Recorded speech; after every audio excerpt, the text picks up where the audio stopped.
Ya, Assalamualaikum warahmatullahi wabarakatuh. Di sini saya Muhammad Yahya Dwi Purnama dengan NIM 193173314 akan mereview sedikit atau review singkat jurnal Informatika volume 5 nomor 1, yaitu dengan judul Penerapan Algoritma Neural Network untuk Klasifikasi Kardiotokografi guna memenuhi mata kuliah kecerdasan buatan pada pertemuan ke-12, yaitu LKM 11 yang berjudul Penerapan ANN atau GA dalam Dunia Kesehatan. Nah, apa sih itu ANN? ANN adalah Artificial Neural Network dan GA adalah Genetical Algorithm atau algoritma genetik. Oke, langsung saja kita ke jurnalnya.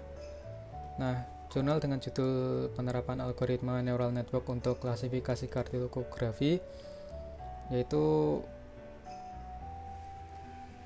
apa sih itu kardiotokografi? Nah, kardiotokografi adalah metode investigasi yang paling disukai dalam pemerhati penggunaan kesejahteraan janin yang praktis.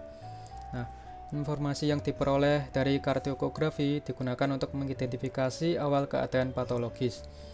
Nah, yaitu termasuk gangguan pada janin, perkembangan penyakit pada janin atau hipoksia dan lain-lain.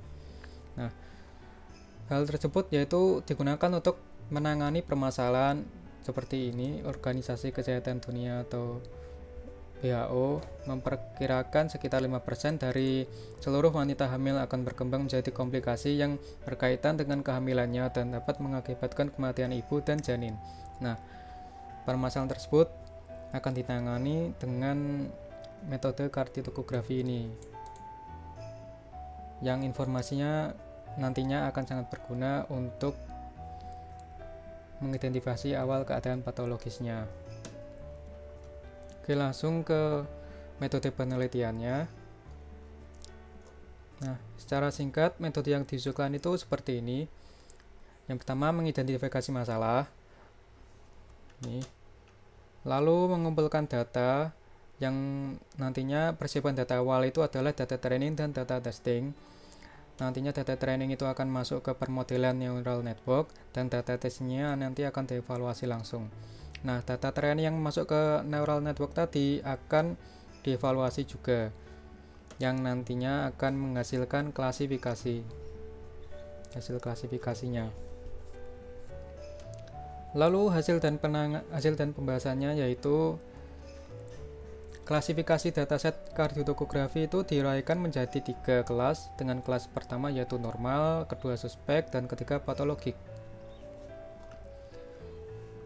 Lalu hasil klasifikasi tersebut akan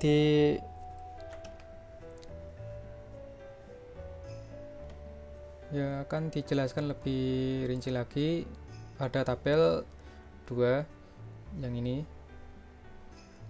dengan keterangan yang pertama ini yaitu suspek, yang pertama ini normal, lalu ini suspek, dan ketiga ini patologik.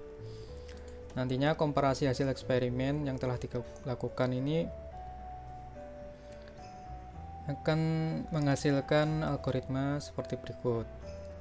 Yang pertama KNN, kedua naive Bayes, ketiga C45, keempat random forest, kelima dan keenam yaitu neural network. Nah, pada tabel hasil komparasi klasifikasi terlihat bahwa klasifikasi algoritma neural network atau ANN dengan nilai learning rate 0,5 dan akurasi terlihat baik. Nah, ini tingkat akurasinya neural network itu tertinggi dan hanya selisih 1% kurang sedikit dari C,45. Ya, kita bulatkan 1% saja. Lalu hasil perbandingannya klasifikasi kardiotokografi itu seperti berikut. Nah, neural network itu tertinggi, hanya saja selisih sedikit dengan C,5 dan naive Bayes. Berdasarkan pengujian yang telah diperoleh pada dataset kardiotokografi, maka diketahui bahwa algoritma neural network memiliki akurasi yang paling tinggi jika dibandingkan dengan algoritma klasifikasi lainnya. Penelitian lebih lanjut dapat dilakukan dengan cara seperti berikut. Hasil penelitian dapat membantu dan dapat diimplementasikan untuk klasifikasi kelainan janin dan oleh ahli kandungan. Yang kedua, melakukan optimasi parameter dan atribut pada setiap algoritma klasifikasi untuk meningkatkan hasil akurasi.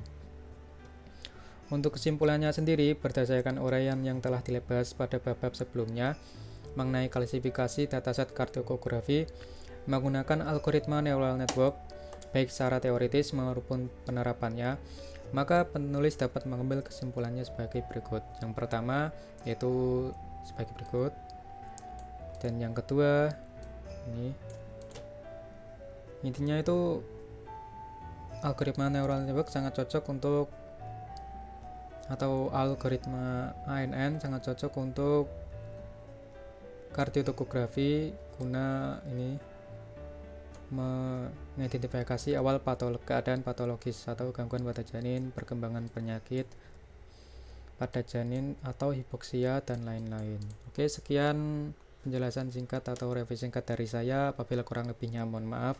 Wassalamualaikum warahmatullahi wabarakatuh.